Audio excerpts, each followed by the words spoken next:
Il-budget tas-sena d-dieħla huwa sensittiv għal bżonnijiet tal-Awċin, speċjalment għal dawk il-pazjenti li jridu jaqsmu l-fliegu.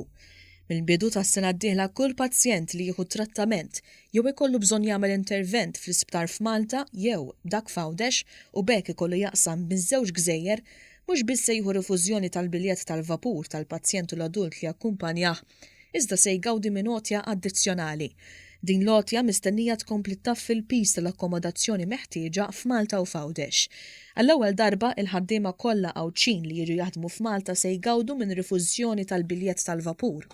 B'din il-miżura huwa stmat li jintlaqtu madwar 3,000 Awċi, għal kontra ta' dak li kienet jiġri qabel meta kienu jgawdu biss il-ħaddiema Awċin li jaħdmu mal-Gvern.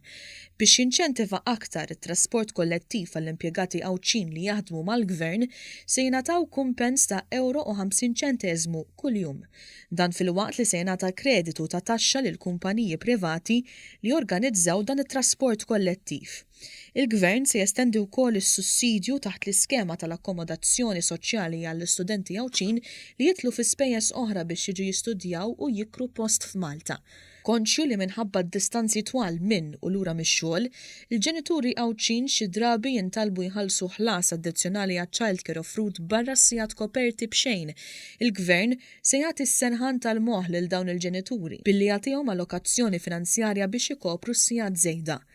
L-iskema ta' rifużjoni ta' 30% tal-paga medja ta' kull impjieg ġdid maħluq fis-settur privat f'Għawdex se tiġi estiża wkoll. Dan fil-waqt li se jitkomplew proġetti kapitali fil-Gżira ta' Tliet Għoljiet, fosthom id-Dar tal-Anzjani fil-Qala u l-proġett ta' San Franġisk. Il-housing soċjali wkoll jolqot lil Għawdex u hawnhekk se jsir investiment permezz ta' blokka ta' appartamenti ġodda u moderni f'Taċċawsli ir-Rabat f'Għawdex.